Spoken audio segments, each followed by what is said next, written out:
হঠাৎ কাপোৰ সলাবলৈ পোছাক ক'ত পাইছিল শামীম আহমেদে শামীম আহমেদ যিগৰাকী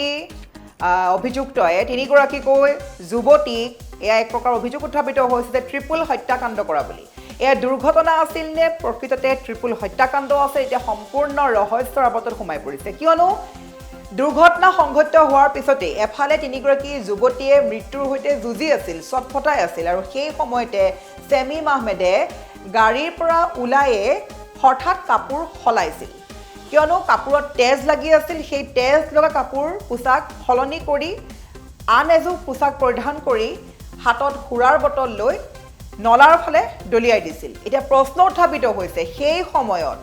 কেনেকৈ শামীম আহমেদে পালে অন্য এযোৰ পোছাক তেজ লাগি থকা পোছাকযোৰ সলাবলৈ ক'ত পালে অন্য এযোৰ পোছাক অতিকৈ গুৰুত্বপূৰ্ণ কথা এই কথাকেইটা অতি মন কৰিবলগীয়া বিষয় হৈ পৰিছে সকলোৱে মন কৰিব এই বিষয়টো কিয়নো শামীম আহমেদ যিগৰাকীয়ে এখন ৰৈ থকা ট্ৰাকত খুন্দা মাৰিছিলে আৰু সেই গাড়ীখনত ছুইফ্ট বাহনখনত আচলতে এই তিনিগৰাকী যুৱতী বহি আহিছিল তিনিগৰাকী যুৱতীৰ মৃত্যু ঘটিছে সেই সময়ত ছটফটাই আছিল তিনিগৰাকী যুৱতীক হস্পিটেল নিয়াৰ পৰিৱৰ্তে শামীম আহমেদে গাড়ীৰ পৰা ৰঙা তেজ লাগি থকা কাপোৰ পিন্ধি ওলাই আহিছিলে আৰু ওলাই আহি সেই পোছাকযোৰ সলনি কৰি হাতত সুৰাৰ বটল এটা লৈ আহিছিলে লগতে এই তিনিগৰাকী যুৱতীৰ এগৰাকী যুৱতীৰ মোবাইল ফোনটো হাতত লৈ আহিছিল আৰু সকলোখিনি বস্তু নলালৈ পেলাই দিছিল তাৰ পাছতে অন্য এখন বাহন আহি শামীম আহমেদক লৈ গৈছিল গতিকে প্ৰশ্ন উত্থাপিত হৈছে সেই বাহনখন ক'ৰ পৰা আহিল হঠাৎ কিয় শামীমক লৈ গ'ল 2 মিনিট নহওঁতে সেই বাহনখন হঠাৎ ক'ৰ পৰা আহি পালে যদি তেওঁ কাৰোবাক খবৰো দিছে নিশ্চয় সময় লাগিব কিন্তু সেই হঠাৎ 2 মিনিটৰ ভিতৰতে এখন গাড়ীও আহি উপস্থিত হ'ল শামীম আহমেদে কাপোৰ এযোৰো পালে গতিকে এতিয়া সম্পূৰ্ণ এই বিষয়টো ৰহস্যত সোমাই পৰিছে শামীম আহমেদেই হত্যা কৰিছে নেকি তিনিগৰাকী যুৱতী ট্ৰিপল হত্যাকাণ্ড নে এয়া দুৰ্ঘটনা এক ডাঙৰ প্ৰশ্ন আমি সবিশেষ ক'বলৈ চেষ্টা কৰিছোঁ মদঘৰীয়াৰ ভয়ংকৰ পথ দুৰ্ঘটনাৰ এতিয়া লৈছে এক বেলেগ ধৰণৰ ৰূপ লোৱা দেখিবলৈ পোৱা গৈছে নিশা দুৰ্ঘটনা সংঘটিত কৰি ক'ত কেনেকৈ পোছাক সলনি কৰিছিল শামীম আহমেদে এক ডাঙৰ ৰহস্যত সোমাই পৰিছে সমগ্ৰ দৃশ্য বন্দী হৈছে চিচিটিভি কেমেৰাত দুৰ্ঘটনা সংঘটিত কৰাৰ কিছু সময়ৰ পাছতেই শামীম আহমেদে নিজৰ পৰিচয় লুকুৱাবলৈ পিন্ধি থকা কাপোৰ সলনি কৰিছিল হঠাৎ ক'ত পালে অন্য এযোৰ পোছাক সেয়া এক প্ৰশ্ন হৈ পৰিছে কাপোৰ সলনি কৰি শামীমে আন এখন বাহনত উঠি ঘটনাস্থলীৰ পৰা পলায়ন কৰিছিলে সেই বাহনখন হঠাৎ ক'ৰ পৰা আহিলে সেয়াও অতি গুৰুত্বপূৰ্ণ প্ৰশ্ন চিচিটিভি ফুটেজৰ আধাৰত আৰক্ষী অব্যাহত ৰাখিছে তদন্ত প্ৰক্ৰিয়া লগতে দেখিবলৈ পোৱা গৈছে শামীম আহমেদে গাড়ীৰ পৰা ওলাই আহোঁতে এটা মোবাইল ফোন তাৰ এগৰাকী যুৱতীৰ মোবাইল ফোনটো হাতত লৈ নলালৈ পেলাই দিছে লগতে সুৰাৰ বটললৈ পেলাই দিছে গতিকে সেই মোবাইল ফোনটো কিয় পেলাই দিছে সেয়াও ৰহস্যৰ আৱৰ্তত মুঠৰ ওপৰতে গুৱাহাটীৰ মদঘৰীয়া কাণ্ডৰ খলনায়ক শামীমৰ বিৰুদ্ধে বিস্ফোৰক তথ্য ফাদিল হৈ গৈ আছে তেজ লগা পোছাক কেনেকৈ সলনি কৰিবলৈ পালে সেই সময়ত ক'ত পালে এযোৰ নতুন পোছাক শামীম আহমেদে মদঘৰীয়াৰ ঘাৰমৰা সত্ৰৰ পথত সলনি কৰিছিলে কাপোৰযোৰ নলাত পেলাই দিছিলে তাৰ এগৰাকী যুৱতীৰ মোবাইল ফোনটো লগতে সুৰাৰ বটলটো পেলাই দিছিলে আৰু দুৰ্ঘটনাস্থলীৰ পৰা কিছুদূৰ খোজকাঢ়ি আগুৱাই গৈ এখন বাহনত উঠি গুচি গৈছিল শামীম আহমেদ এতিয়া বহুখিনি প্ৰশ্ন উত্থাপিত হৈছে শামীম আহমেদে সেই সময়ত গাত লাগি থকা ৰঙা তেজৰ পোছাকযোৰ খুলি কেনেকৈ অন্য এযোৰ পোছাক পিন্ধিবলৈ পালে বা হঠাৎ পোছাকযোৰ ক'ত পালে সেয়া আটাইতকৈ ডাঙৰ প্ৰশ্ন দ্বিতীয়টো প্ৰশ্ন হৈছে কিয় তাৰে এগৰাকী যুৱতীৰ মোবাইল ফোনটো নি নলাত দলিয়াই দিছিলে নিশ্চয় মোবাইল ফোনটোত নিশ্চয় কিবা নহয় কিবা আছে তৃতীয়টো প্ৰশ্ন হঠাৎ 2 মিনিটৰ ভিতৰতে অন্য এখন বাহন আহি শামীম আহমেদক কেনেকৈ লৈ গ'ল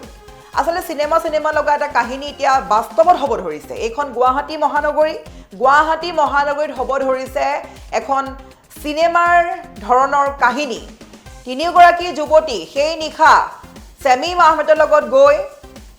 ৰুদ্ৰাক্স মলত থকা এখন বিলাসী বাৰ এক্সপ্ৰ বাৰত গৈ তেওঁলোকে উৰে নিশা মদ খাইছিল উৰে নিশা সুৰাপান কৰিছিল 19,000 টকা বিল উঠিছিল চাৰিগৰাকীৰ মাজত আৰু উৰে নিশা সুৰাপান সেৱন কৰি তেওঁলোকে বিভিন্ন স্থানত ঘূৰিছিল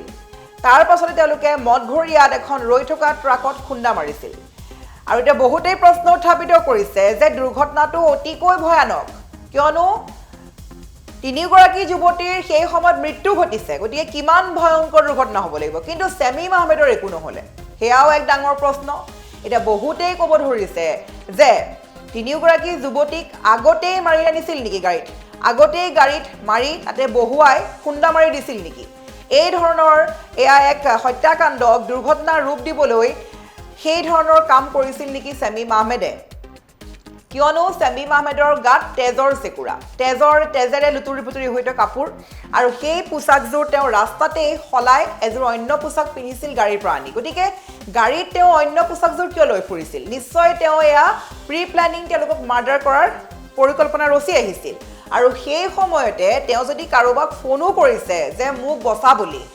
সেই সময়ত 2 মিনিটৰ ভিতৰতেই 2 মিনিট নহওঁতেই অন্য এখন বাহন কেনেকৈ আহি পালে যিখন বাহনত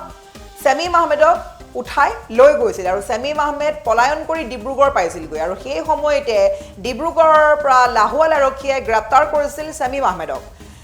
গতিকে ছেমিম আহমেদ এতিয়া সম্পূৰ্ণ ৰহস্যৰ আৱৰ্তত সোমাই পৰিছে এতিয়া ডাঙৰ প্ৰশ্ন এয়া প্ৰকৃততে দুৰ্ঘটনা আছিল নে এয়া এক ট্ৰিপল হত্যাকাণ্ড হয় ট্ৰিপল মাৰ্ডাৰ কেছ হৈছে নেকি এক সম্পূৰ্ণ ৰহস্যত সোমাইছে যিবোৰ আচলতে চিচিটিভি ফুটেজ পোৱা গৈছে সেই ফুটেজত দেখিবলৈ পোৱা গৈছে ছেমিম আহমেদে গাড়ীৰ পৰা হঠাৎ ওলাই আহিছে যুৱতীকেইগৰাকীক বচোৱাৰ পৰিৱৰ্তে তেওঁ ভালদৰে ওলাই আহিছে অথচ তিনিগৰাকী যুৱতীৰ সেই সময়ত মৃত্যু ঘটিছে কিন্তু ছেমিম আহমেদৰ একোৱেই নহ'লে গতিকে সকলোৱে এতিয়া ৰহস্যত এই কাৰণেই সন্দেহৰ দৃষ্টিত চাইছে আমি বাৰে বাৰে কৈছোঁ প্ৰথমটো সন্দেহ কৰা প্ৰশ্ন হৈছে গাড়ীখন ইমানেই বেয়াকৈ এক্সিডেণ্ট হৈছে কিন্তু ছেমিম আহমেদ ড্ৰাইভাৰ চিটত থকাৰ পিছতো তেওঁৰ একোৱে নহ'ল কিন্তু তিনিগৰাকী যুৱতীৰ মৃত্যু হ'ল দ্বিতীয়টো প্ৰশ্ন ছেমিম আহমেদে সেই সময়ত গাড়ীৰ পৰা চটফটাই থকা তিনিগৰাকী বান্ধৱীক এৰি গাড়ীৰ পৰা যেতিয়া ওলাই আহিছিল সম্পূৰ্ণ তেওঁৰ গাত তেজ আছিল তেওঁৰ গাত ক'ৰ পৰা তেজ আহিলে সেইটো এটা প্ৰশ্ন তৃতীয়টো প্ৰশ্ন তেওঁৰ সেই তেজ থকা পোছাকটো তেওঁ দলিয়াই এটা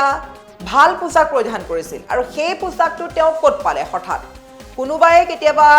পাৰ্টি কৰিব গ'লে বা ফুৰিব গ'লে লগত কেতিয়াও কাপোৰ লৈ নুফুৰে কিন্তু ছেমিম আহমেদে কেনেকৈ পালে এযোৰ নতুন পোছাক 4 নম্বৰ প্ৰশ্নটো হৈছে ছেমিম আহমেদে গাড়ীৰ পৰা ওলাই আহোঁতে সুৰাৰ বটলটো আৰু এগৰাকীৰ মোবাইল ফোনটো লৈ আহিছিল আৰু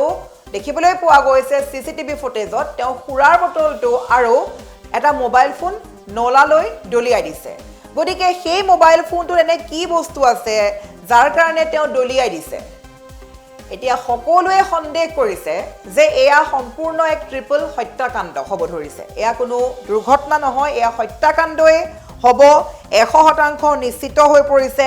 তেওঁৰ যিবিলাক কাণ্ড কাৰখানা সেই কাণ্ড কাৰখানাবোৰ চাই এতিয়া এক প্ৰকাৰ নিশ্চিত হৈ পৰিছে যে হয়তো ছেমিম আহমেদেই হত্যা কৰিছে তিনিগৰাকী যুৱতী তেওঁ দুৰ্ঘটনাটো সংঘটিত কৰাৰ 2 মিনিটৰ পিছতে অন্য এখন বাহন আহি ছেমিমক লৈ গৈছে গতিকে এই সম্পূৰ্ণ ঘটনা এতিয়া চিনেমাৰ আকাৰৰ চিনেমাৰ কাহিনীলৈ ৰূপান্তৰিত হৈছে চিনেমাৰ কাহিনীৰ দৰে চিনেমাৰ কাইদাৰে এইদৰে দেখিবলৈ পোৱা গৈছে হত্যা কৰিছে তিনিগৰাকীকৈ যুৱতী